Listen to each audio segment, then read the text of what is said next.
बिस्मिल्लाह इन्नल हम्दुलिल्लाह नहमदुहु व नस्तईनुहु व नस्तगफिरुहु व नऊज़ु बिल्लाहि मिन शुरूरि अनफुसिना व मिन सय्यिआति अमालिना मय यहदिल्लाहु फला मुदिल्ल लहु व मय युद्लिल फला हादिय लहु व अशहदु अल्ला इलाहा इल्लल्लाहु वहदहु ला शरीका लहु व अशहदु अन्ना मुहम्मदन अब्दुहु व रसूलुहु अम्मा बाद फ़इन्न खैरल हदीसि किताबुल्लाह व खैरल हदी हदीउ मुहम्मदिन सल्लल्लाहु अलैहि वसल्लम व शर्रल उमूरि मुहदसातुहा व कुल्लु मुहदसतिन बिदअह वकुल्ला बिदअतिन दलाला वकुल्ला दालालातिन फिन्नार।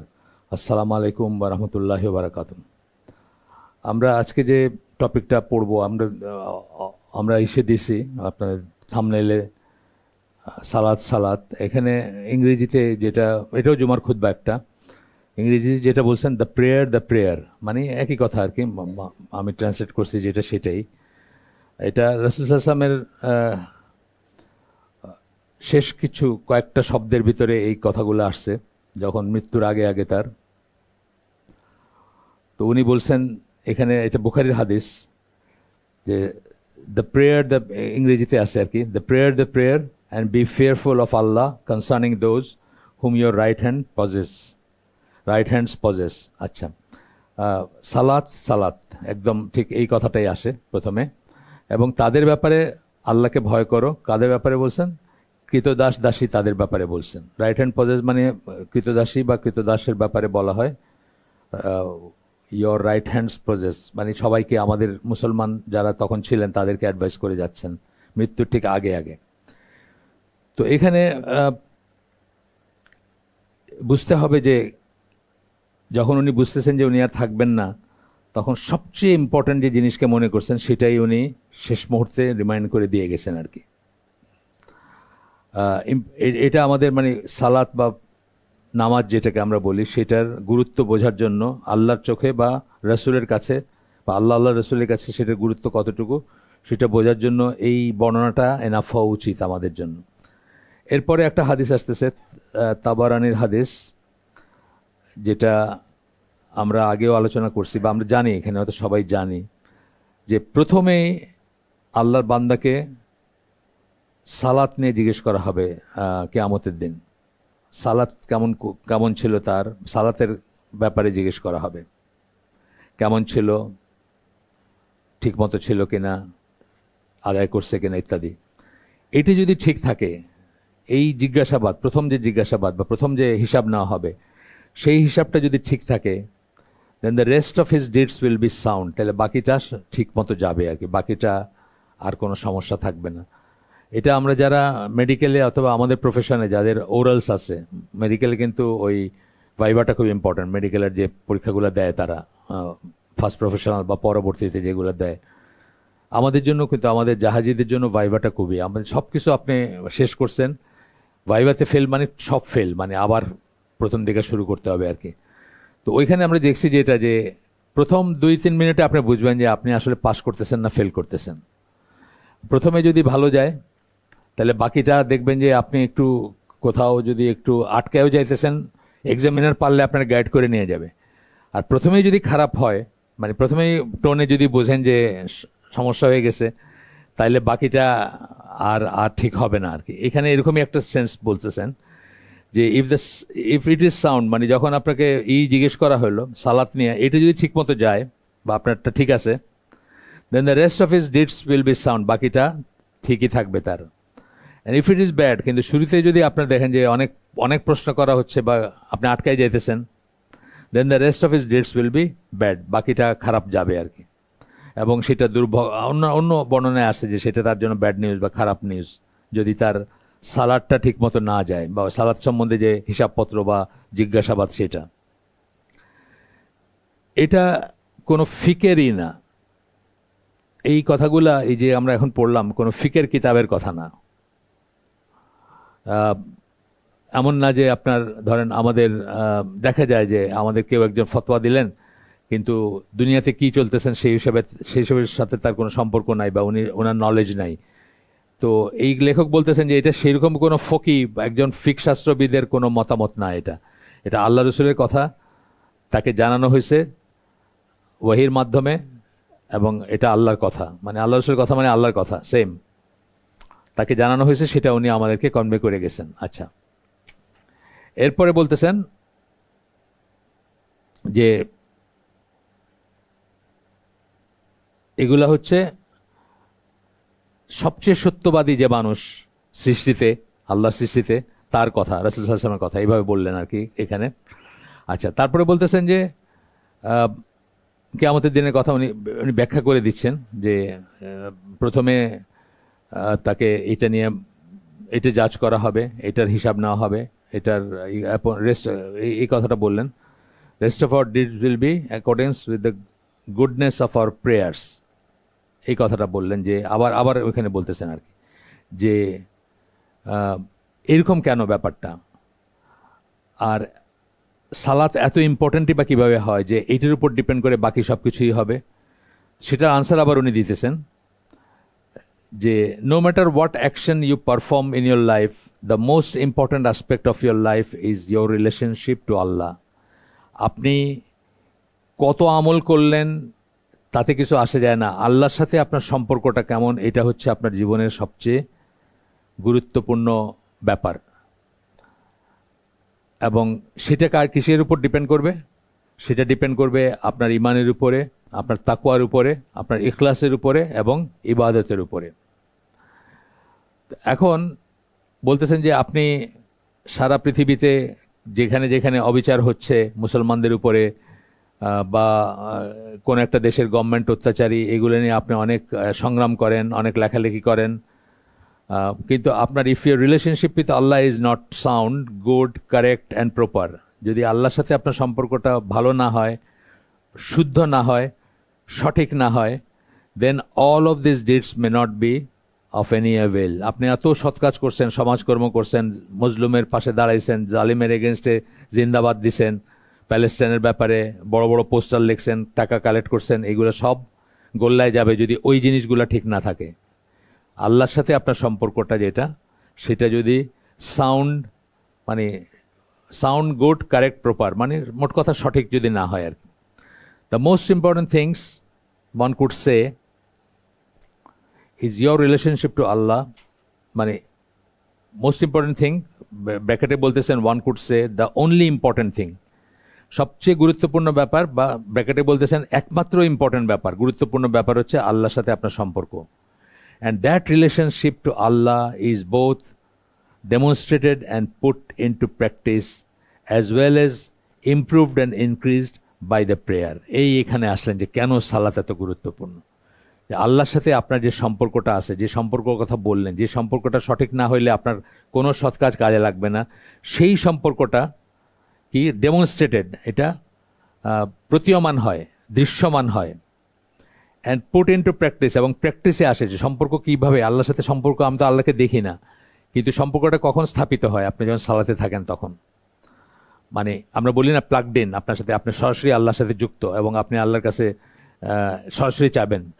প্লাগড ইন একটা কথা বলি না আমরা, যে ওই সময়টা সালাতের সময় স্পেশালি সেজদায় যখন থাকেন। তো এটা বলতেছেন যে এই সম্পর্কটা প্রতীয়মান হয়, মানে দৃশ্যমান হইল সালাতে যখন আপনি দাঁড়াইলেন। আমরা তো বলি যে ইন্নী ওয়াজ্জাহতু, বলি না যে আমরা সারা দুনিয়ার থেকে যত কাজকর্ম ইনভলভমেন্ট ছিল সবখান থেকে আমাদের মনোযোগ প্লাস দৃষ্টি প্লাস সত্তাটাকে আমরা আল্লাহমুখী করছি। হ্যাঁ, সব কিছু মানে সেটিং অ্যাসাইড, যত কাজ ছিল সব ছেড়ে আসছি, আজান শুনছি, অজু করতে শুরু করছি, বাকি সব কাজ ছেড়ে দিছি, ছেড়ে দিয়ে আল্লাহর সামনে দাঁড়াইছি আমরা। তো এটা বলতেছেন যে এটা ডেমনস্ট্রেটেড হয় এখানে, পুট ইন টু প্র্যাকটিস, এবং এইখানে প্র্যাকটিসে আপনি আল্লাহর সাথে একটা সম্পর্ক যুক্ত হইলেন, as well as improved and increased, এবং সেটা ইমপ্রুভ করে আপনার সালাত যদি সুন্দর হয় বা ভালো হয়, এবং ইনক্রিজ বাড়ে আল্লাহর সাথে সম্পর্কটা বাই দ্য প্রেয়ার, সালাতের মাধ্যমে বাড়ে। এই জন্য বলতেছেন যে এই প্রথম থেকে এতগুলো কথা বললেন যে কেন এটা সবচেয়ে ইম্পর্টেন্ট, কেন এটা রাসূল সাল্লাল্লাহু আলাইহি ওয়াসাল্লাম লাস্টে বললেন, অন্য সব কিছু বাদ দিয়া সৎকর্ম করো, জাকাত দেও, সাদাকা করো, মানুষের সাথে ভালো, অনেক কিছু না বলতে পারতেন, না বললে কেন এই কথাগুলো তার মুখে, এবং এটা অন্যান্য বর্ণনায় আসছে, আরও বর্ণনায় আসছে। Therefore if your prayers are sound, আপনার সালাতগুলা বা সালাতসমূহ যদি সাউন্ড হয়, সঠিক হয়, শুদ্ধ হয় and proper, the rest of our deeds will be sound and proper, বাকি কাজগুলো আমাদের জায়গা মতো পড়বে এবং ভালো হবে। And if your prayers are not sound and proper, এগুলো যদি সালাতগুলো যদি আমার শুদ্ধ না হয়, আমি বেদাতি সালাত পড়লাম, আমি ঠোকর দিলাম, যেটা বলি যেটা বলেন সালাত কায়েম করা বলতে কি, সেটা তো এক এক জনের এক এক রকমের এক্সপ্লেনেশন আছে। ইবনে আব্বাস বলছেন রুকু এবং সেজদা প্রপারলি করা, অর্থাৎ রুকু এবং সেজদায় চুরি না করা, হ্যাঁ, শর্টকাট না মারা। বাংলাদেশে মেজরিটি মানুষ দেখবেন রুকুটা পুরাটা এটুকু ঝুঁকেও না, এরম করে পারলে দাঁড়ায় যায়। তো আর সেজদার ব্যাপারও তাই দেখবেন, যখন বিশেষ করে যখন একা নামাজ পড়তেছে তখন তো তার স্বাধীনতা থাকে, সে দেখবেন যে সুন্না নামাজগুলো বা নফল নামাজগুলো পড়তেছে, তখন দেখবেন যে মেজরিটি তাই আর কি। এখন এটা মানে সবসময় বলাও যায় না, মসজিদের ভিতরে বললে এটা একটা সিন ক্রিয়েট হবে, প্রথমে বলবে আপনি বেশি জানেন, শোনার জন্য রেডি না সে, কিন্তু বলা উচিত, মানে সম্ভব হলে বলা উচিত। আচ্ছা, এরপরে বলতেছেন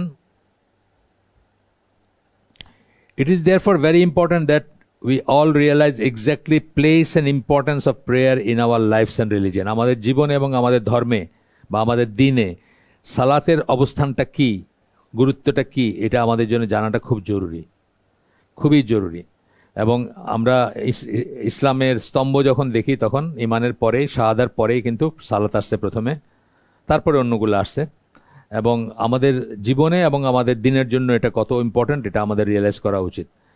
তারপরে বলতেছেন যে পয়েন্ট ওয়াইজ বলতেছেন যে আমরা আমরা এটা এটা বুঝতে বা এটা পালন করতে গিয়ে কী করব, যে আমরা যেন প্রথম পয়েন্টে বলতেছেন যে প্রথম যেটা আমরা করব সেটা হচ্ছে যে আমাদের সালাতটা কারেক্ট কিনা, শুদ্ধ কিনা, according to the Sunnah of the prophet সাল্লাল্লাহু আলাইহি ওয়াসাল্লাম, আল্লাহ রসুলের সুন্না অনুযায়ী কারেক্ট কিনা, সঠিক কিনা। আমরা যেমন জানি, বলতেছেন যে আমরা জানি যে আল্লাহর কাছে কোনো কাজ বা কোনো ইবাদত কবুল হওয়ার শর্ত, দুইটা শর্ত। প্রথমটা হচ্ছে, আমরা এগুলো জানি সবাই, তারপরে আবার আসতেছে আমরা বলতেছি, এখানে হয়তো সবাই জানেন পুরানো কথা। আসলে ইসলামে কোনো নতুন কথা নেই, আমি বারবার এটা বলি, ইসলামের নতুন কথা মানে কিন্তু বেদাত। আর ইসলামের এই সমস্ত কথাগুলো সব 1400 বছর 1450 বছর আগে সেটেলড হয়ে গেছে। নতুন করে কোনো অপিনিয়ন দেওয়ার স্কোপ নাই, নতুন করে কোনো কিছু আবিষ্কার করার স্কোপ নাই। তো প্রথমটা বলতেছেন, প্রথমটা হচ্ছে যে কেবলমাত্র আল্লাহর জন্য হইতে হবে। এটা তো আমরা অনেক আলোচনা করছি যে ইবাদতের সমস্তটুকু শুধুমাত্র আল্লাহর জন্য হইতে হবে, এমনকি রাসূল সাল্লাল্লাহু আলাইহি ওয়াসাল্লামের জন্য না। আমরা বলছি যে আমাদের অনেকের কনসেপ্ট ভুল আছে, যে আমরা অনেকে মনে করি যে সুন্নাহ ইবাদতগুলো আমরা রাসূলের জন্য করি, এরকম একটা ধারণা অনেকের আছে। এটা কিন্তু খুব মারাত্মক একটা ধারণা, মারাত্মক ভুল একটা ধারণা। ইবাদতের এক মাইক্রন মানে যত ছোট আপনি চিন্তা করতে পারেন, কিছুই আল্লাহ ছাড়া আর কারোর সাথে সম্পৃক্ত করা যাবে না, 1 নম্বর। আর 2 নম্বর শর্ত হচ্ছে যে সেটা কোরআন এবং সুন্নাহ অনুযায়ী হইতে হবে, কোরআন এবং সুন্নাহ অনুযায়ী হইতে হবে। আরও প্রিসাইজলি যদি বলি যে রাসূলের দেখানো পদ্ধতিতে হইতে হবে। আচ্ছা, তারপরে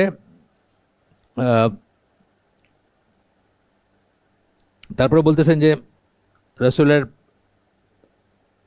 রাসূলের হাদিস এবং স্কলাররা যেগুলা ডিরাইভ করছেন সুন্নাত থেকে, তারা যেটাই করছেন আমাদেরকে জানাইছেন, সেই অনুযায়ী আমরা সালাত আদায় করতেছি কিনা আমরা এনশিওর করব। যেমন আমরা নাসিরউদ্দিন আলবানির একটা বই আছে রাসূলুল্লাহর নামাজ, বাংলায় আছে, একাধিক জায়গার থেকে প্রকাশিত আছে। তারপরে হাফিজ ইবনুল কাইমের একটা বই বাংলায় অনুবাদ হয়েছে, আল্লাহ রসুল কীভাবে সালাত আদায় করতেন। দুইটাই একই ভদ্রলোক ট্রান্সলেট করছেন, আব্দুল শহীদ নাসিম, মানে প্রথম দিকের। আরও অনেকে করছেন, সিরাজুল ইসলাম বলে একজন করছেন বোধহয়, আলবানির বইটা সিরাজুল ইসলাম বলে এক ভদ্রলোক করছেন। আকরামুজ্জামান বিন আব্দুল সালামেরও আছে এটা, আলবানির রাসূলুল্লাহর নামাজ, যেটা আপনাদের শ্যুট করে পড়তে পারেন। আমার কাছে আব্দুল শহীদ নাসিমেরটা বেটার লাগে, বিকজ ওনার বাংলাটা সুন্দর, উনি তো ঢাকা ইউনিভার্সিটিতে বাংলায় পড়ছেন, তো বাংলার ল্যাঙ্গুয়েজটা সুন্দর, এই জন্য আমাদের জন্য সহজবোধ্য হয় আর কি ওটা। কিন্তু দলিলের দিক দিয়ে যদি দেখেন, মানে রেফারেন্সের দিক দিয়ে আকরামুজ্জামান বিন আব্দুল সালামেরটা রিচ, ওনারটাতে রেফারেন্সগুলো খুব সুন্দর করে আসে। আচ্ছা, many of us simply learned the prayers from our parents or through other means without being certain that we are praying in the correct manner. এটা আমাদের বেলায় বেশি প্রযোজ্য। আমরা এই দেশে যারা জন্মগ্রহণ করছি, আমরা কি আমাদের বাবা মা আমাদেরকে নামাজ শিখাইছে, হুজুর রেখে, আমার কথা বলতেছি আমি, হুজুর রেখে দিছে, হুজুর কোরআন পড়াইতে শিখাইছেন, কোরআন খতম দেওয়াইছেন, উজু শিখাইছেন, নামাজ শিখাইছেন। কিন্তু কখনোই তো আমার বাবা মা বা আমি কেউ কখনো ভেরিফাই করে দেখে নেয় যে এটাই কি আল্লাহ রসুলের নামাজ, বা আল্লাহ রসুলকে এইভাবেই পড়ছেন তা দেখে নেয়। হুজুর যেভাবে পড়ছেন আমি সেভাবে পড়ছি, ঠিক আছে, একটা সময় হয়তো সেটা ঠিক ছিল, কারণ আমার আব্বা আমার এক্সপোজার ওইটুকুই ছিল বা ক্ষমতা ওইটুকুই ছিল। কিন্তু অ্যাজ উই গ্রো আপ, আমরা কয়েকশো বই পড়ার মেডিকেল ডাক্তার বা ইঞ্জিনিয়ার হই, তো সেখানে আমরা এই জীবনের সবচেয়ে ইম্পর্টেন্ট জিনিসটা নিয়ে নিজেরা একটু জানতে কেন চেষ্টা করি না যে এটা প্রপারলি কিভাবে। আসলে এই ব্যাপারটাই আসে নাই কোনোদিন আমাদের কাছে। এটা আমাদের মানে মানে কি বলবো, বদনসিব বলতে পারি আমরা, যে এই ব্যাপারটাই আসে না। কিন্তু আপনারা এখন যারা আছেন এখানে, আপনাদের সন্তানরা আছে, আলহামদুলিল্লাহ আপনাদের সন্তানদের নিয়ে সেটা সমস্যা নাই। কিন্তু তারপরেও আপনার নেক্সট লেভেলে যেটা আপনার ইউনিট পরিবারের বাইরেও আপনার বোন, আপনার বাবা, আপনার মা, আপনার ভাই, চাচাতো ভাই, খালাতো ভাই, যাকে যেখানে করবেন তাকেই চেষ্টা করবেন এই তাগিদটা দিতে যে ইবাদতটা রাসূলের দেখানো পদ্ধতিতে করতে হবে। এটা যে ইম্পর্টেন্ট, এটা যে মানে শর্ত একটা, সেটা আর কি। যাই হোক, তারপরে বলতেছেন যে এটা তো কোনো মেকানিক্যাল না, it's not simply mechanical, it is not something simply mechanical. The book of fiqh says raise your hands at this time, so you do it and so on. মানে মেকানিক্যালি আপনি একটা কিছু করতেছেন, একটা বইয়ে লেখা আছে বলে সেটা না।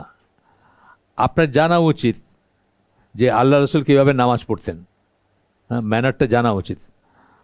ইন ইউর হার্ট, আপনার অন্তরে সেটা থাকা উচিত, আপনার মনে সেটা থাকা উচিত। আপনার মনে যে থাকবে, অন্তরে থাকবে, আপনি জানবেন যে ঠিক এইভাবে আল্লাহ রসুল নামাজ পড়ছেন, আমাকে যেভাবে সালাত আদায় করতে দেখো, সেই হাদিসটা। তো and know that you are worshipping Allah in the manner that Allah is pleased with and that he has prescribed. দুইটা জিনিস বললেন, আল্লাহ সন্তুষ্ট যেভাবে সালাত আদায় করলে, এবং যেভাবে আল্লাহ প্রেসক্রাইব করে দিয়েছেন। মানে প্রেসক্রাইব করেছেন কিভাবে? থ্রু রাসূল সাল্লাল্লাহু আলাইহি সাল্লাম, তাই না? রাসূল সাল্লাল্লাহু আলাইহি সাল্লাম দেখাই দিয়েছেন এইভাবে আমাকে যেভাবে পড়তে দেখো সেইভাবে পড়ো। তো আমি এখন বললাম না, এটা তো আমার মাযাবে নাই, এটা কিছু হইল না, মানে আপনি একদম ফেল করে গেলেন পয়লাই। এটা ঠিক যে এগুলো হয়তো অনেক, এগুলোর ভিতরে অনেক কিছু আছে যেটা সুন্নাহ পর্যায়ের, আপনি যদি আসলে না করেন তবুও আপনার সালাত আদায় হয়ে যাবে, ফরজিয়াত আদায় হয়ে যাবে। সুন্নাহ পর্যায়ের যেগুলা বা সুপার নিউমারি যেগুলা, মানে ধরেন আপনি রাফিয়াদিন করলেন না, রাফিয়াদিন না করলে আপনার নামাজ হয়ে যাবে। কিন্তু আপনার ভিতরে তো চেষ্টা থাকা উচিত, যে জানার চেষ্টা থাকা উচিত যে আল্লাহ রসুল, আচ্ছা আমি জানবো যে আল্লাহ রসুল এক্স্যাক্টলি কিভাবে করছেন, নামাজ পড়ছেন। মানে আমি যখন একটা পাগড়ি পড়তে গিয়ে ইনসিস্ট করি যে আল্লাহ রসুল পাগড়ি পড়ছেন, যদিও ওটা আদতের সুন্নত ছিল, তাই না, বা একটা টুপি পড়তে গিয়ে আমি ইনসিস্ট করি, তাহলে ইবাদতের সুন্নতটা আমার জানাটা অনেক বেশি ইম্পর্টেন্ট না? আদতের একটা সুন্নত নিয়ে কিন্তু আমি মানে ঝগড়াঝাটি করে ফেলতেছি। কিন্তু এবাদতের একটা সুন্নত যেটা করলে আপনার ইবাদত হবে, বা যেটা প্রিন্সিপাল ইবাদত, যেটা মেইন ইবাদত, যেটা আমাদের, সেটার সুন্নাহটা জানা আমাদের জন্য অনেক জরুরি ছিল বা উচিত। এবং সেটা যখন আমরা করব, তখন আমরা যখন সালাতটা আদায় করতেছি, আমি যখন জানবো যে আল্লাহ রসুল সাল্লাল্লাহু আলাইহি সাল্লাম এক্স্যাক্টলি এইভাবে করতেন, এই জায়গাটা এইভাবে, এই জায়গাটা এইভাবে করতেন, তখন কি হবে, আমি একটা কানেকশন ফিল করব যে আমি জিনিসটার সাথে কানেক্টেড, সেই কথাটা বলতেছেন আর কি। when you make sure that your prayer is correct according to the sunnah of the Prophet sallallahu alaihi wasallam, যখন আমি সেটা জানবো, তখন আপনার ভিতরে একটা ফিলিং আসবে, আলাদা একটা বোধ আসবে যে আমি কারেক্টভাবে করতেছি জিনিসটা। 2 নাম্বার বলতেছেন, মানে এই সবই আসতেছে যে কিভাবে আপনি আপনার সালাতকে সুন্দর করতে পারেন, পারফেক্ট করতে পারেন, কারেক্ট করতে পারেন, যেগুলো আগে বলছিলেন, কয়েকটা বিশেষণ দিয়েছিলেন, সেগুলো করতে পারেন। 2 নাম্বারটা বলতেছেন খুশু খাশিয়া আমরা বলি, যেটা বলি ইংরেজিতে। একজন ধরেন বড় আলেম, কথার কথা, ডক্টর সালেহ আল ফৌজান কিন্তু গ্র্যান্ড মুফতি হইলেন, জানেন কিনা আপনি? জানেন, শুনছেন? আচ্ছা, ধরেন ওনার সামনে আমি গেছি, তো আমার ভিতরে একটা কাজ করবে না, মানে একটা বিশাল আলেমের সামনে আমি একদম জাহিল একজন মানুষ দাঁড়াইছি। উনি তো মানুষ, আফটার অল সেড এন্ড ডান, উনি মানুষ এবং ফলিবল হিউম্যান বিং, মানে ওনারও ভুল আছে। সেইখানে এই মানুষের সৃষ্টিকর্তা যিনি, তার সামনে দাঁড়াইলে, যখন দাঁড়াইতেছি আমি, তখন আমার ভিতরে সেই বা সেই সমীহের ফিলিংটা কত বেশি হওয়ার কথা ছিল, যেটা আমাদের হয় না। আমরা তখন দোকানের হিসাব করি, অথবা গাড়ির চাবি কোথায় রাখছি চিন্তায় লেগে যাই, মানে আমাদের ভিতরে সবসময় অকুপাইড থাকে আমরা। আপনি নিজেই মনে করে দেখেন, যারা এখানে আছেন তারা তো মোটামুটি আল্লাহর রহমতে মানে ভালোভাবেই সব করতে চান এবাদত। তারপরেও চিন্তা করেন যে কয়টা দিন আপনি মানে সারাক্ষণ শুধুমাত্র সালাতের ভিতরে ছিলেন, আর কোনো চিন্তা আপনার মনে আসে নাই। খুব ডিফিকাল্ট, কিন্তু শয়তান এটা মানে একদম স্টার্ট থেকে আপনার পিছনে পারলেই করবে। খুব নিটিগ্রিটি জিনিস নেই। একটা লোক একটা লেখাওয়ালা গেঞ্জি পরে দাঁড়াইছে আপনার সামনে, উইচ ইজ ব্যাড। লেখাওয়ালা গেঞ্জি পরে দাঁড়াইছে, আপনার চোখটা পড়তেছে, আপনি পড়তেছেন না, অত ব্যাচ বুয়েটের পুনর্মিলনীর একটা গেঞ্জি পরে দাঁড়াইছে, ধরে খারাপ এটা। কিন্তু আপনার চোখ পড়ছে, আপনার চোখটা নামায় নিতে পারতেন, কিন্তু না, আপনি একটা গবেষণা লেগে গেলেন এত ব্যাচ বুয়েট এটা জানি কত সালের, মানে এই আপনি কিন্তু আরেক লাইনে চলে গেলেন, বুঝছেন তো? মানে আপনি এক নজর ব্যাস নামাই নিলেন, চোখটা নামাই নিলেন, ঠিক আছে আমি দেখবো না, ওটা তাকাবো না, কিন্তু আপনি গবেষণায় লেগে গেলেন যে বুয়েটের এই ব্যাচটা জানি কত সালের ইন্টারমিডিয়েট, বাস আস্তে আস্তে আপনি অন্যদিকে চলে গেলেন। তো এইগুলো আর কি খাশিয়া বলতেছেন, খুশু। তো খুশুর ব্যাপারে আল্লাহ নিজে দিছেন, খুব ইম্পর্টেন্ট জিনিস। আপনার কোনো সমস্যা আছে? আচ্ছা, টেকনিক্যাল কোনো সমস্যা নাই তো? আচ্ছা আচ্ছা, খুশুর ব্যাপারে আল্লাহ নিজে তাগিদ দিয়েছেন সূরা মুমিনুন 1-2 নম্বর আয়াত। আল্লাহ তাদেরকে সাকসেসফুল বলছেন যারা সালাতের ভিতরে খাশিউন, মানে খুশুটা যাদের থাকে, অটা যাদের থাকে, যারা আল্লাহর সামনে দাঁড়াইছে বোর্ডটা নিয়ে সমীহ সহকারে দাঁড়ায়।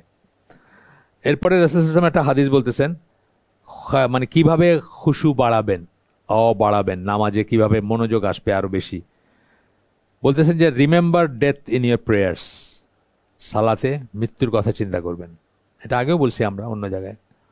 একটা বই আছে আমাদের শামসুল হক ভাইয়ের, আমার কাজিন, যিনি আগেই হালাকায় আসতেন, নিচে মানে আগে আসতেন না, ওনার একটা বই আছে ছোট বই, সালে আল মোনাজিদের বইটা উনি করছেন আর কি, 33টা পয়েন্ট কি করে আপনি সালাতে মনোযোগ বাড়াবেন আর কি। ছোট্ট একটা বই এটা, ইংরেজি যারা মানে কমফোর্টেবল তারা ইসলাম কিউতে দেখবেন লাগানো আছে এটা। এই কয়েক মানে 33টা পয়েন্টে উনি বলছেন যে কি করে আপনি সালাতে মানে খুশু বাড়াবেন। তো একটা হচ্ছে এটা, remember death in your prayers, মৃত্যুর কথা স্মরণ করবেন। যদি মৃত্যুর কথা কেউ স্মরণ করে তার সালাতে, হি ট্রাইজ ইজ বেস্ট, এগুলো সব রসুলের কথা বলতেছি আমি, মানে হাদিসের কথাগুলো বলতেছি। If a person remembers death in his prayer, একজন মানুষ যদি তার সালাতের ভিতরে মৃত্যুর কথা স্মরণ করে, হি tries his best to perfect his prayer, তখন তার ইচ্ছা করবে যে কি করে সুন্দর করবে সে সালাদটাকে, বিকজ আলটিমেটলি যে কথাটা বলবেন সেটা হচ্ছে যে সে আরেকটা সালাত নাও পাইতে পারে, এইটাই তার শেষ সালাত হইতে পারে। সুতরাং সে চেষ্টা করবে যে আল্লাহর কাছে যা চাওয়ার, যা বলার, যা মানে ফরিয়াদ করার, সে আজকেই করবে, এখনই করবে, এই সালাতেই করবে। And he prays the prayer of a person who believes he will not pray any other prayer after it. এবং সে তখন, এটা দাইলামির হাদিস, কিন্তু এটা অনেক ওয়াইডলি করা হাদিস, তখন সে করে যে সে হয়তো আরেকটা সালাত পাবে না, এই কথাটা তার মনে আসে, সেই জন্য সে মনোযোগ সহকারে করে। আচ্ছা, এরপর বলতেছেন this can easily be done if one remembers, এবং এর সাথে যদি আপনি এটাও মনে করেন, একটা হলো মৃত্যুর কথা মনে করবেন, আর তার সাথে যদি এই কথাটাও মনে রাখেন যে মৃত্যুর পরে অথবা কিয়ামতের দিন প্রথমে আপনার হিসাব নেওয়া হবে সালাতের, তাইলে দেখবেন যে আপনার ওই বুয়েটের কোন ব্যাচের ওইসব চিন্তা আসতেছে না মাথায় আর কি, চিন্তাটা অন্য লাইনে অ্যালাইন্ড হয়ে যাবে তখন। যে প্রথম জিনিস মৃত্যুর পরে এটা জিজ্ঞেস করা হবে, এটা যদি আপনার মনে থাকে বা মনে আসে, এবং আপনি যদি এই সালাতের পরে মারা যান, তাহলে আপনার প্রথমেই আপনাকে সালাত সম্বন্ধে জিজ্ঞেস করা হবে। এই কথাটা যদি মনে রাখেন যে এই সালাতের পরে আমি আর নাও বাঁচতে পারি বা আরেকটা সালাত নাও পাইতে পারি, এবং মৃত্যুর পরে আমাকে এটি নিয়েই প্রথম জিজ্ঞেস করা হবে, বা ইসের পরে মানে কিয়ামতের সময়, কিয়ামতের দিন বা হিসাব নিকাশ যখন হবে, তখন জাজ করা হবে যখন, তখন তাইলে আপনার এই খুশু যেটা সেটা বৃদ্ধি পাবে। আরেকটা জিনিস বলতেছেন খুশু বাড়ানোর, ছোট থেকে ছোট, বড় থেকে বড়, আল্লাহু আকবার থেকে শুরু করে তাকবীর তাহরিমা, যেটা যত কটা কথা আপনি বলবেন প্রত্যেকটা কথার অর্থটা মনে রাখার চেষ্টা করবেন এবং চিন্তা করবেন যে আমি কি বলতেছি। সুবহানাকা আল্লাহুম্মা বিহামদিকা, মানে যাই বলতেছেন, মানে সুবহানা রাব্বিল আলা কি বললেন, হ্যাঁ আছে না, আমরা জায়গায় জায়গায় বলতেছি না, প্রত্যেকটা কথা যদি একটু কষ্ট করে শিখলেই হয়। মানে ধরেন কেউ যদি না জানেন, আমার ধারণা এখানে সবাই জানেন, কিন্তু তারপরে যদি কেউ না জানেন, হিস্ট্রি মুসলিমটা নিয়ে দেখে নেন অর্থগুলো কি, এবং যখন ওইটা পড়তেছেন তখন সে অর্থটা রিলেট করেন ভিতরে, তাহলে দেখবেন যে আপনার খাসিয়া, মানে আপনার ভিতরে খুশুটা আসবে, আসবে আপনার ভিতরে কি পড়তেছেন। যেমন বলতেছেন, একটা উদাহরণ দিতেছেন, একটা উদাহরণ দিতেছেন জাস্ট, যে আমরা প্রত্যেক রাকাতে সূরা ফাতিহাতে পড়তেছি ইয়াকা নাবুদু ওয়া ইয়াকা নাস্তাইন, অনেক বড় একটা কথা, কিন্তু অনেক বড়, মানে পৃথিবীতে সব ভারী ভারী কথাগুলোর একটা আর কি। মানে তার পার্সোনাল আমল যাই হোক না কেন, ইমরান খান কিন্তু এটা খুব কয়েন করতো, একদম যে কোনো ইসে দাঁড়ায়, মানে বিদেশি জায়গায় দাঁড়ায় বক্তৃতা দেওয়ার আগে বলতো আর কি। এইটা অনেক বড় আলটিমেট অফ তহিদ, এটা যদি নিজের ভিতর প্রতিষ্ঠা করতে পারেন। প্রথম হাফটা ইয়াকা নাবুদু খুব, আসলে তো আমরা কেউ ইবাদত করি না, সত্যি কথা যেটা, কিন্তু কিছু কারো কাছে কিছু চাই না, ওই অংশটা কিন্তু খুব ইম্পর্টেন্ট। ওই অংশটা কিন্তু আমাদের অনেক সময় মনে থাকে না। আমরা বরং অন্য দুনিয়াবি অথবা দুনিয়াবি ছাড়াও মানে কজ এন্ড এফেক্ট যেগুলো, কজুয়ালিটি যেটাকে আমরা বলি, কার্যকারণ, সেই জিনিসগুলো আমরা বেশি করি। মানে ডাক্তারের কাছে গিয়ে ডাক্তার সাহেব আমার বাচ্চাটারে বাঁচান, মানে এইভাবে রক্তক্ষরণ হচ্ছে, বা আমরা করে ফেলি, এই ভুলটা করে ফেলি আর কি। তো এই কথাটা যদি আপনার মানে বলতেছেন যে এই একটা কথা যদি আত্মস্থ করে আপনি বলেন, আপনি সূরা ফাতিহা পড়তেছেন বা ইমাম সাহেব পড়তেছেন, আপনি শুনতেছেন, কিন্তু ওই সময় কি বলতেছেন এটা যদি রিয়েলাইজ করেন, তাহলে আপনার ভিতরে যে এফেক্ট হবে, আদারওয়াইজ এটা হবে না, এটা বলতেছেন আর কি। If you take the time to study the meaning of সূরা ফাতিহা, we will realize that this is in the form of a promise. এইটা কিন্তু একটা প্রমিস টাইপের ব্যাপার। আপনি যে এই কথাগুলো বলতেছেন, এটা কিন্তু একটা ওয়াদা টাইপের, কিন্তু আসলে আল্লাহকে আপনি একটা ওয়াদা করতেছেন, আল্লাহকে যে আর কারো আমি ইবাদত করি না, প্রমিস করতেছেন আপনি, আর কারো কাছে কিছু চাই না। এই ফিলিংটা আপনার আসবে every time you read in the prayer. যখনই আমরা সালাতের ভিতরে এটা বলবো, we are renewing a promise to Allah. আমরা আল্লাহর সাথে একটা ওয়াদা বা একটা প্রমিসকে আমরা রিনিউ করতেছি, প্রত্যেকবার আরেকবার পুনরুল্লেখ করতেছি, যেটা that we will only worship him and only seek his aid. শুধু তার ইবাদত করব। তাহলে খুব সালাতের ভিতরেও এবং বাইরেও আমরা খুব সাবধান থাকবো যে কোনো দিকে এটা অন্য কারো দিকে সম্পৃক্ত হচ্ছে কিনা। আর চাওয়াটা, বিশেষ করে চাওয়াটা বেশি ইম্পর্টেন্ট। কেন বললাম? চাওয়াটা ডেইলি লাইফে ডেইলি আসবে, এই জিনিসটা ডেইলি আসবে আপনার, মানে একটা ক্রাইসিস মোমেন্টে, একটা ইমার্জেন্সি কিছুতে আপনার ভিতরে প্রথমে কার কথা মনে হয়, তাই না? আমাদের মুসলমান হিসেবে কার কথা মনে হয়? কথা আল্লাহর কথা মনে হয় কথা। একটা ক্রাইসিসে কি রাসূল সাল্লাল্লাহু আলাইহি ওয়াসাল্লাম কি করতেন? 2 রাকাত সালাতে দাঁড়ায় যেতেন একটা ক্রাইসিস শুরু হলে। আমরা কিন্তু সেটা করি না। আমরা কিন্তু কার্যকারণ বা কজুয়ালিটি যেটা, সেটার দিকে তাকাই প্রথমে। সেই ব্যাপারটা বলতেছেন। আচ্ছা, আমরা যখন সালাতে এই কথাগুলো বলবো, it should immediately spring to our mind that we are making and renewing a promise that we must fulfil when we leave the prayer.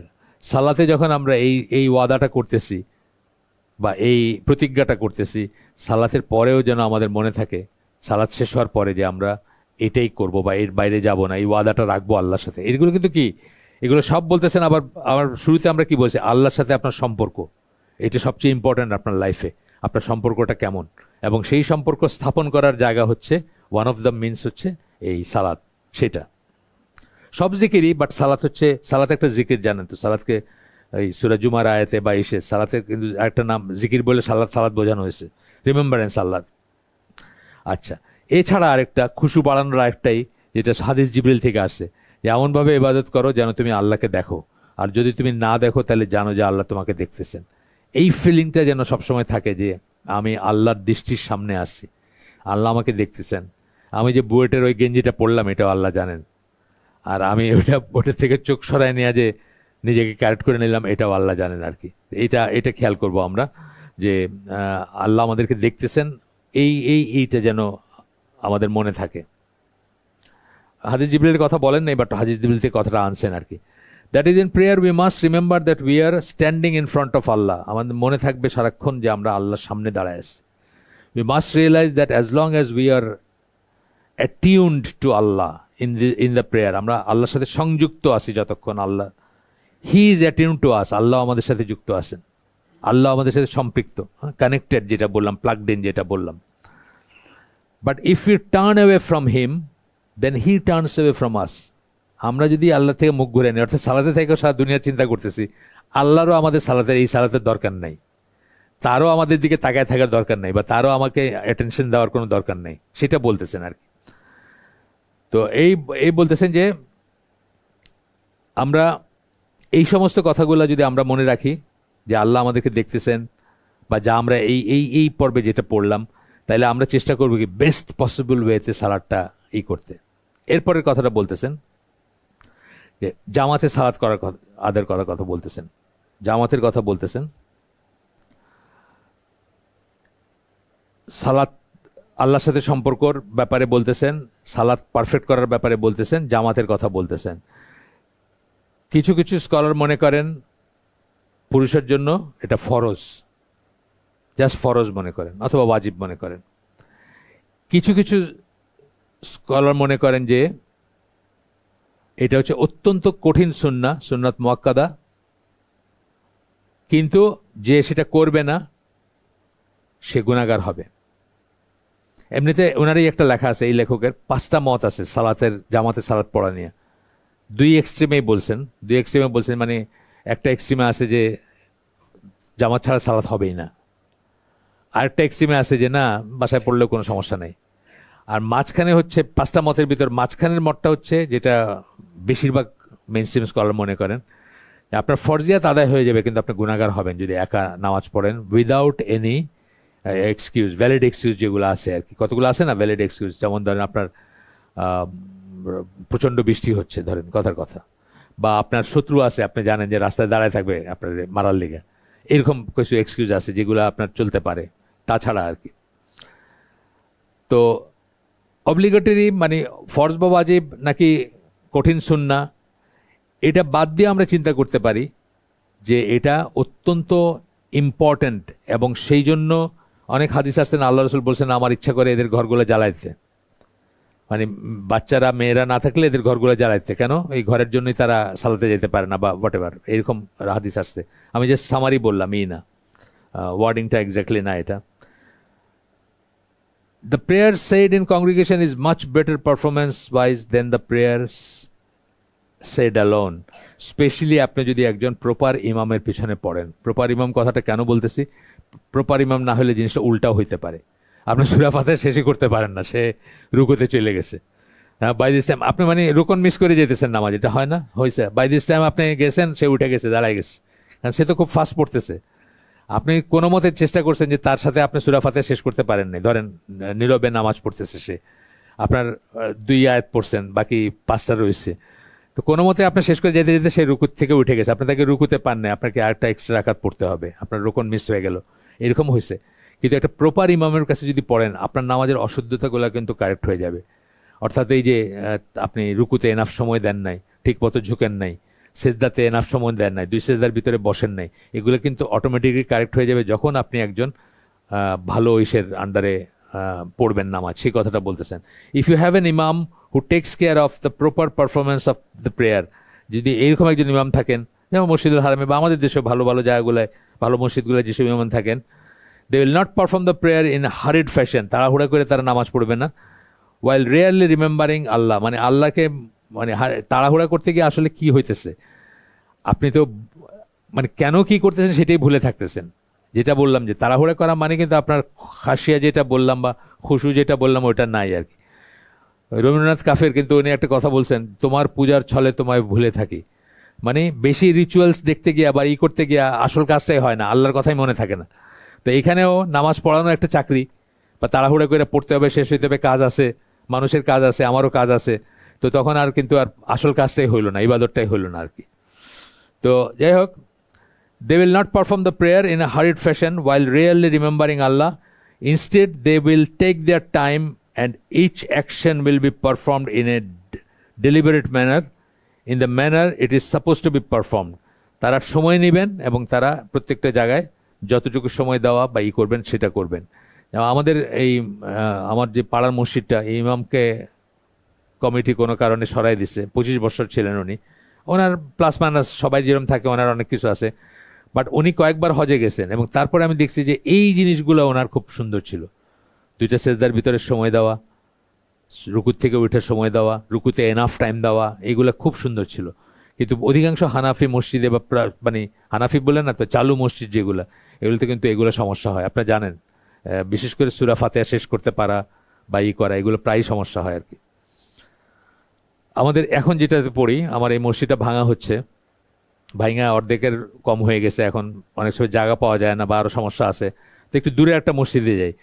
এইখানে যেটা হয়েছে যে আপনি একটু যদি সেজদায় বেশি সময় নেন একটু, তাহলে আপনি কিন্তু তাকে আর ওই বৈঠকে পাবেন না, সে আরেকবার চলে গেছে। এটাও খুব ভয়ঙ্কর একটা জিনিস। তো এই জন্য আমি এর খুব কেয়ারফুল থাকি। যে তার সাথে সাথে আমি বসে যেতে চেষ্টা করি আর কি। আচ্ছা, এরপরে বলতেছেন একদম শেষের কথাটা, একদম এই প্রসঙ্গ যেটা আর কি, পারফেক্ট করা, সুন্দর করা, এই প্রসঙ্গে এখন যেটা বলতেছেন সেটা হচ্ছে যে আমরা আপ্রাণ চেষ্টা করব সুন্নাহ সালাতগুলো পড়তে। ফরজ তো পড়তে চেষ্টা করবই, মানে চেষ্টা করার কথা না, ফরজ তো পড়বই মাস্ট, এবং জামাতে পড়ার চেষ্টা করব, আপ্রাণ চেষ্টা করব। যেটা বললাম, কোনো এক্সকিউজ থাকতে পারে, যেটা কতগুলো বললাম না, যে ওজোর থাকতে পারে, সেই ওজোর ছাড়া। এবং এটা কত ইম্পর্টেন্ট যে যুদ্ধের ময়দানেও শত্রু আক্রমণ করতে পারে, সেই অবস্থাও এটা মাফ হয় নাই। সুতরাং বুঝতে হবে এটা অত্যন্ত ইম্পর্টেন্ট জিনিস। যুদ্ধের ময়দানেও মাফ হয় নাই, এবং একদল একদল করে পড়ছেন নামাজ, সেটা বুঝতে হবে। তো এরপরে বলতেছেন যে শেষ পয়েন্টটা বলতেছেন যেটা, যে সুন্নাহ নামাজগুলো আমরা পড়ব, তাতে কি হবে?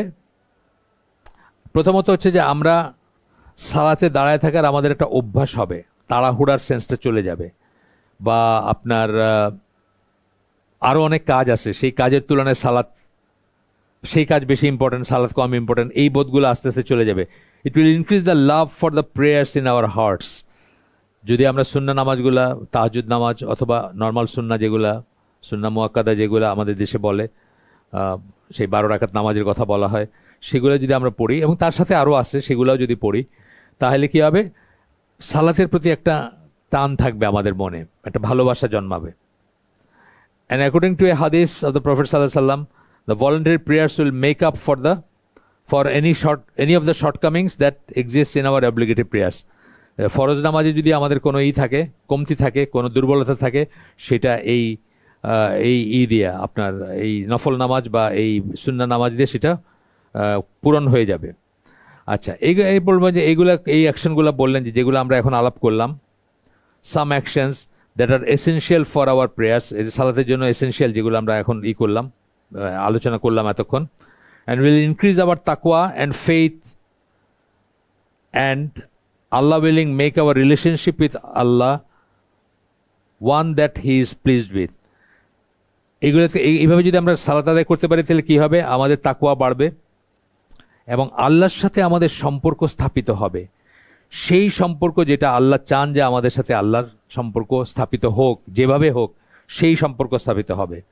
If we perform the prayers properly and we look forward to the promise elevated by the messenger of Allah সাল্লাল্লাহু আলাইহি সাল্লাম, আমরা যদি প্রপারলি আদায় করতে পারি সালাতগুলা, এবং আল্লাহ রাসূল সাল্লাল্লাহু আলাইহি সাল্লাম যে দিছেন আমাদেরকে, সুসংবাদ দিছেন বা আপনার ওয়াদা করছেন, সেই ওয়াদাগুলার দিকে আমরা তাকাইতে পারি বা আশা করতে পারি। আমি যদি আমার অংশটা ঠিক মতো করি, তাহলে আমি আশা করতে পারি যে ওই অংশটা ঠিক মতো হবে, সেই কথাটা বলতেছেন। আরেকটা হাদিস, এটা আবু দাউদ, মালিক এবং নাসাইর হাদিস। এখানে বলতেছেন যে আল্লাহ 5 ওয়াক্ত সালাত ফরজ করছেন, অব্লিগেটেড, যে সেগুলো সুন্দর করে হুয়েভার এক্সেলেন্ট, আচ্ছা, যে সুন্দর করে ওযু করে সঠিক সময়ে সঠিক রুকু সেজদার এবং খুশু সহকারে আদায় করে, হ্যাজ এ প্রমিস ফ্রম আল্লাহ, তার জন্য আল্লাহর তরফ থেকে একটা ওয়াদা আছে। কি সেটা? দ্যাট হি উইল ফরগিভ হিম, তাকে আল্লাহ মাফ করে দিবেন। ওই কথাটা আসতেছে, এই যে প্রথমে হিসাব নেওয়া হবে, এই জিনিসগুলোর মাধ্যমে যদি করতে পারেন, তাহলে বাকি হিসাবটা মাফ করে দিবেন আল্লাহ, বা হিসাবটা সহজ হয়ে যাবে, তাকে আল্লাহ মাফ করে দিবেন। And whoever does not do that, যে সেটা করলো না, that has no promise from Allah, যে করলো না তার আল্লাহর তরফ থেকে কোনো ওয়াদা নাই, বা কোনো মাফ করার কোনো কথাবার্তা নাই আর কি। হি মে আইদার ফরগিভ হিম, চাইলে মাফ করতে পারেন আল্লাহ, কিন্তু কোনো ওয়াদা নাই মাফ করার। এখানে ওয়াদা আছে, রুকু সেজদা সহ প্রপারলি, খাসিয়া সহকারে, খুশু সহকারে যখন আপনি সালাত আদায় করবেন, আল্লাহর তরফ থেকে একটা ওয়াদা আছে যে আল্লাহ তাকে মাফ করে দিবেন। কিন্তু যে তা করলো না, তার জন্য আল্লাহর তরফ থেকে কোনো ওয়াদা নাই।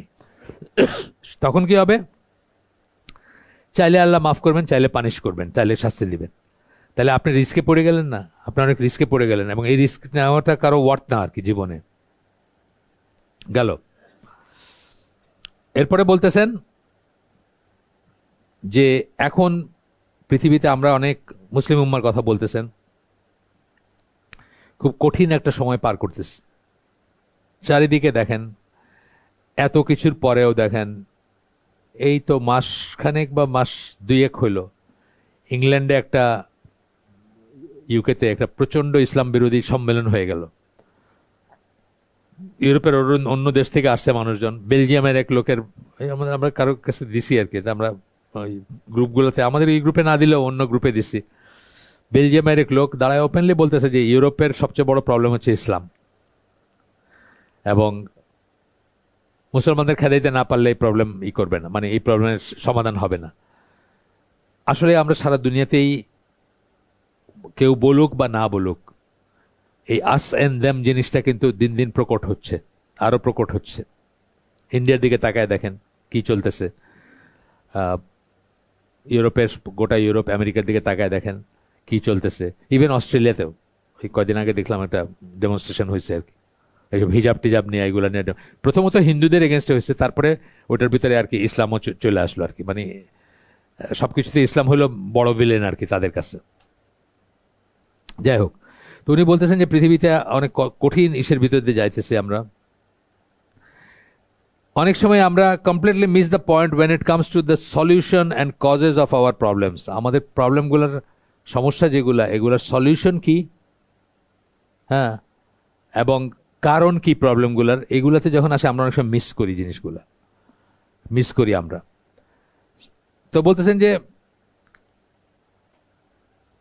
the essence of the solution does not lie in turning to the disbelievers.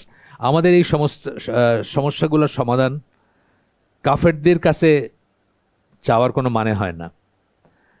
To get help or gaining political power in a country like the United States, আমরা মনে করি যে কাফেরদের কাছে থেকে আমরা যদি লবিং করতে পারি, তাদের সমর্থন আদায় করতে পারি, তাহলে পলিটিক্যাল পাওয়ার আমরা যদি জুরা যেরকম ডিক্টেট করে ওরকম করতে পারি। ইউনাইটেড স্টেটস, উনি তো আমেরিকায় থাকতেন বা থাকেন, তাইলে আমরা হয়তো কনভার্টেড মুসলিম, উনি যিনি এই খুতবাটা যার আর কি, উনি ধর্মান্তরিত মুসলিম, বড় আলেম। তো বলতেছেন যে আমরা অনেক সময় মনে করি যে তাদের কাছে যাব, তাদের কাছে লবিং করব, তাদের কাছে বলবো, তো মুসলমানের রাইট হবে, রাইট এস্টাবলিশ করবো, পলিটিক্যাল পাওয়ার লিভারেজ হবে, এইগুলা না আসলে। উনি প্রশ্ন করছেন, but are we really ready for Islam? আমরা কি ইসলামের জন্য রেডি নাকি, তৈরি নাকি? এই কথাটা কিন্তু আমাদের চিন্তা করার ব্যাপার আছে।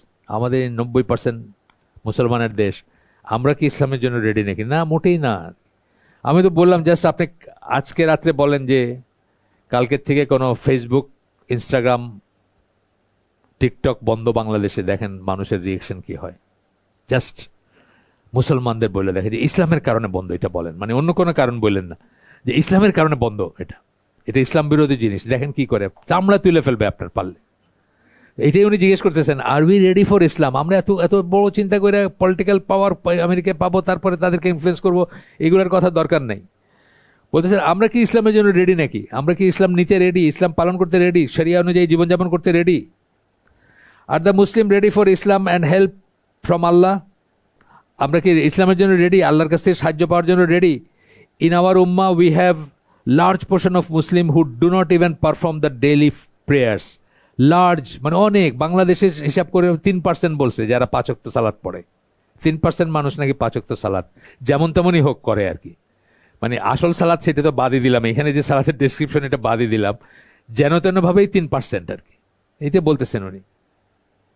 And even among those who actually do pray, a large number of them do not pray properly. যারা পড়ে তারপরেও যারা সালাত আদায় করে তারা প্রপারলি করে না, and simply take the prayer as some physical motions, এবং এটার একটা শারীরিক উঠা বসা হিসাবে নেয় তার, that they have to go through, মানে এটা ফরজ, আচ্ছা ঠিক আছে করতেছি, উঠা বসা করলেই হয়ে গেল।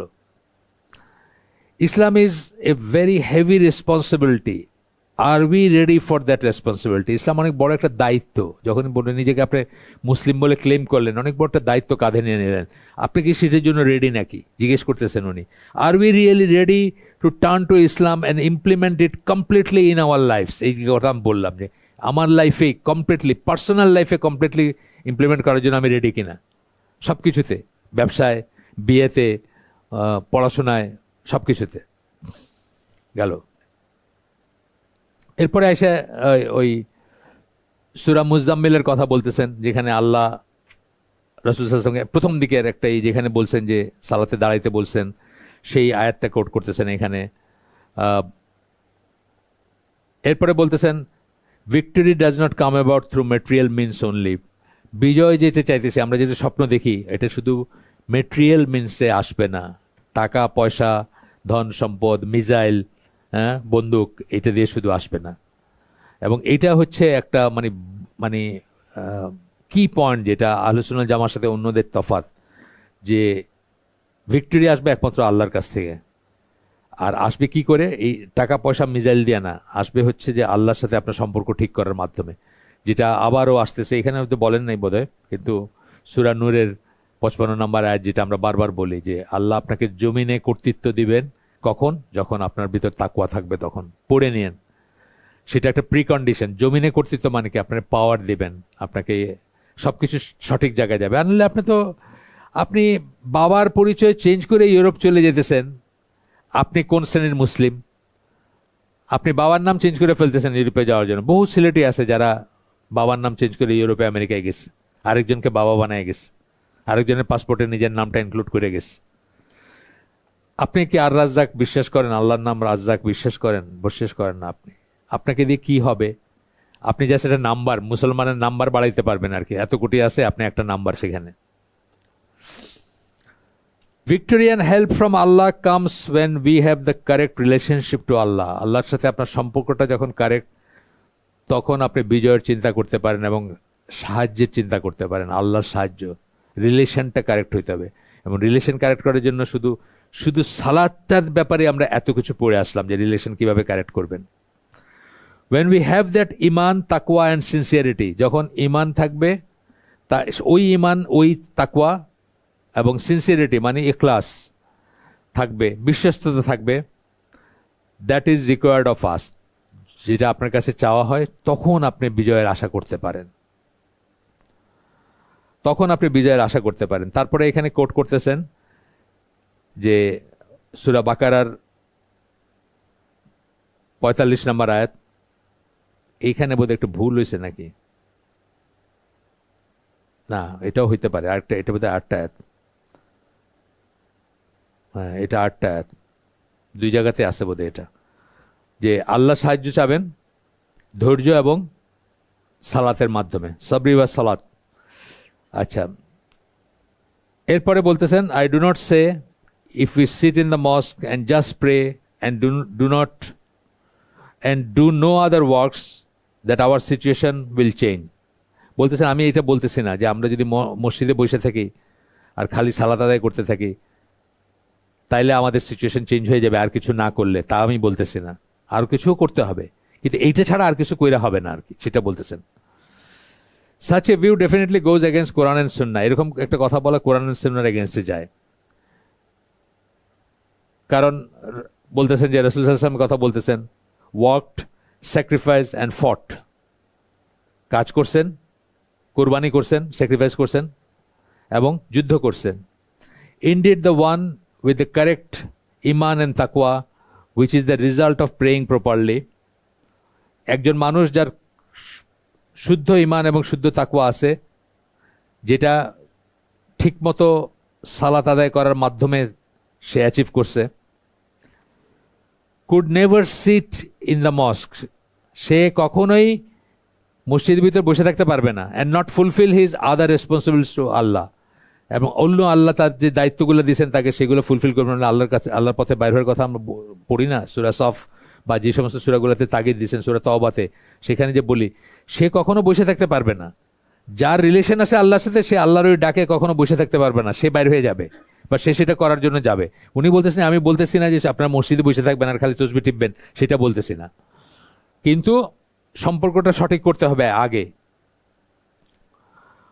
But I do say that if we do some work and at the same time we are not properly taking care of our prayers and improving our relationship with Allah, কিন্তু আমি বলতে চাচ্ছি যে আমরা যদি কোনো কাজ করি, কোনো কাজ করতেছি, খুব শক্ত কোনো কাজ করতেছি, আল্লাহর পথে কাজ করার চেষ্টা করছে, কিন্তু আমরা আমাদের সালাদগুলোকে ঠিকমতো আদায় করতেছি না এবং আল্লাহর সাথে আমাদের রিলেশনকে ইমপ্রুভ করতেছি না, দেন আওয়ার সিচুয়েশন মে নেভার চেঞ্জ।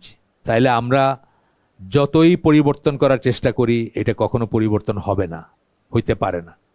এই কথাটাই আপনাদের বলতেছিলাম, এই 5ই অগস্টের কথা বলে আমি বারবার বলি, মানে একটা উদাহরণ আর কি, যে 5ই অগস্ট কারা? আমরাই তো। আমাদের পপুলেশনের রিপ্রেজেন্টেটিভ স্যাম্পল হলো 5ই অগস্ট যারা রাস্তায় ছিলেন। ওই একদিন কত লক্ষ মানুষের জোহর, আসর এবং মাগরিব নামাজ কাজা হয়েছে আপনারা হিসাব করেন। এবং এক ওয়াক্ত সালাত সারা দুনিয়া সবকিছু দিয়ে আপনি কম্পেনসেট করতে পারবেন না যেটা কাজা করছেন, আদার দেন ভ্যালিড ওজোর যেগুলো সেগুলো ছাড়া।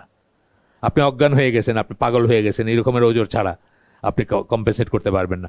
সেটাই আমাদেরকে বলে দিচ্ছি যে আমাদের সিচুয়েশনটা কি, এবং আমরা যে চেঞ্জ চাইতেছি সেই চেঞ্জ আর যাই হোক ইসলামিক্যালি যে চেঞ্জ হওয়ার কথা সেটা হবার নয়, যতক্ষণ আমরা এইটা ঠিক না করতে পারতেছি, যতই বক্তৃতা দিই না কেন আমরা। তো বলতেছেন যে that is part of the Sunnah of আল্লাহ, এটা আল্লাহর সুন্নাহ, আল্লাহর কিছু নিয়ম আছে। সুন্নাহ বলতে কিছু নিয়ম বেঁধে দিচ্ছেন আল্লাহ। যেমন আমরা 2 সুন্নাহস অফ আল্লাহ একটা লেকচার পড়ছি আমরা এখানে, একটা খুতবা, ওইটা খুতবা, ওইখানে কি পড়ছি? 2টা মেজর সুন্নাহর কথা পড়ছি। একটা হলো আপনি যখনই ইসলামের কথা বলবেন তখনই আপনি অপোজড হবেন, আপনার বিরোধিতার সম্মুখীন হবেন, এটা একটা সুন্নাহ। আর 2 নম্বর সুন্নাহ ছিল কি, ওইটা ওই লেকচারটা কি ছিল? 2 নম্বর সুন্নাহ ছিল যে কেউ কিছু ডিজার্ভ না করলে আল্লাহ তাকে ক্ষমতা দেন না, মানে ক্ষমতা বা কর্তৃত্ব দেন না। মানে ডিজার্ভ যে করে না তাকে আল্লাহ দেন না, মানে ডিজার্ভিং হইতে হবে, ওই পর্যায়ে যাইতে হলে ডিজার্ভিং হইতে হবে। তা আমরা জমিনে কর্তৃত্ব ডিজার্ভিং ফ্যাক্টর কি দেখলাম, আগেও শুনছি বা এখানেও শুনতেছি কি, তাকওয়া আসতে হবে, তা নাহলে কিছু হবে না। তো বলতেছেন যে that is part of the Sunnah of আল্লাহ, এটা আল্লাহর সুন্নার অংশ। সুন্নাহ বলতে এখানে নিয়ম নীতি যেগুলা বেঁধে দেওয়া আছে। He grants power and authority only to those believers who establish the prayer and do other good deeds. উনি আল্লাহ ক্ষমতা এবং কর্তৃত্ব দিবেন শুধুমাত্র ওই সমস্ত বিশ্বাসীদের যারা সালাত কায়েম করে এবং যারা অন্যান্য ভালো কাজগুলো, আল্লাহ যেগুলো ভালো কাজ বলছেন সেগুলো করে। এরপরে আমরা শেষে চলে আসছি আমাদের আলোচনার লাস্টে এসে বলতেছেন, prayer is not a minor issue that we either as individual or as ummah as a whole can take lightly. সালাদটাকে আমরা ব্যক্তিগত পর্যায়ে অথবা উম্মাহ হিসাবেও লাইটলি নেওয়ার জিনিস না, এটা অত্যন্ত ইম্পর্টেন্ট জিনিস, এটা কোনো মাইনর জিনিস না। মানে আচ্ছা ঠিক আছে পড়লাম আর কি, আর বাসায় গিয়ে পড়ে ফেলবো।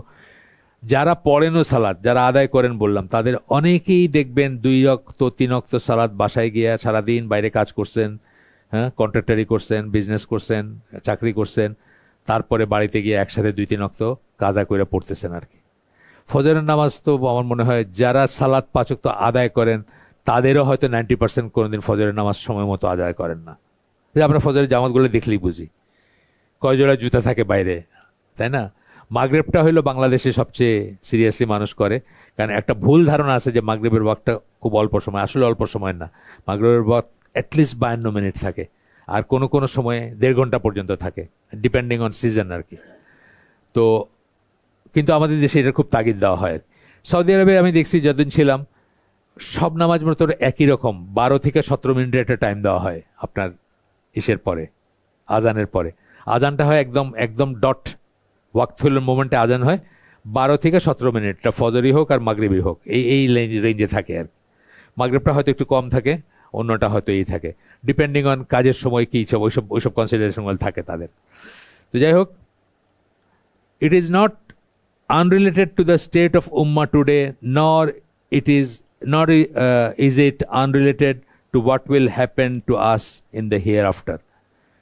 এই ব্যাপারটা, সালাতের ব্যাপারটা আজকে আমাদের উম্মাহ যে অবস্থা তার সাথে সম্পর্কহীন না।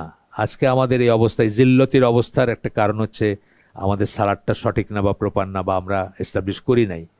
এবং বলতেছেন আখিরাতেরও সাথে এটা সম্পৃক্ত, এটা অসম্পৃক্ত না, বা মানে আনরিলেটেড না। আখিরাতের জন্য এটা খুব important. For both this life and the hereafter we have to learn to take the prayer seriously. এই জীবনের উন্নতির জন্য, উন্নতি মানে ইসলামী উন্নতি বা সমৃদ্ধির জন্য, বা এই জীবনের জন্য এবং আখিরাতের জন্য আমাদের উচিত খুব সিরিয়াসলি নেওয়া সালাতের ব্যাপারগুলা। করবো কি করবো না এটা তো আসতেছে নাই, বাকি যে ফ্যাক্টরগুলো করলাম যে কিভাবে এটাকে সুন্দর করব, পারফেক্ট করব, সেগুলো খুব সিরিয়াসলি নেওয়ার কথা, নেওয়া উচিত। And to perform it in the best manner possible, এবং সবচেয়ে ভালো যেভাবে সম্ভব সেইভাবে এটাকে সালাতকে আদায় করার চেষ্টা করা উচিত আমাদের। অ্যাজ দ্য প্রফেট সাল্লাল্লাহু আলাইহি সাল্লাম reminded us on his death bed, মৃত্যুসজ্জায় আল্লাহ রসুল যেভাবে আমাদের মনে করাই দিয়ে গেছেন দ্য প্রেয়ার বলে, মানে সালাত বলে, সুবহানাকা আল্লাহুম্মা বিহামদিকা আশহাদু আল্লা ইলাহা ইল্লা আনতা আস্তাগফিরুকা ওয়া আতুবু ইলাইক। আমরা যে শুনলাম তার ভিতরে ভালো কিছু শুনে থাকলে সমস্ত প্রশংসা আল্লাহর, আলহামদুলিল্লাহ। খারাপ কিছু শুনে থাকলে সমস্ত ব্যর্থতা আমার এবং সেটা শয়তানের তরফ থেকে। আল্লাহ আমাদেরকে তৌফিক দেন যে ভালো শুনলাম তা আমার উপর আমল করার, বা সেটাকে আত্মস্থ করার, বাসায় কিছু নিয়ে যাওয়ার আর কি, এখানে যেন রাইখা না যাই। যারা শুনলাম যা এগুলা দিয়ে জীবনে যেন একটা চেঞ্জ আসে। আসসালামু আলাইকুম ওয়া রাহমাতুল্লাহি ওয়া বারাকাতুহু।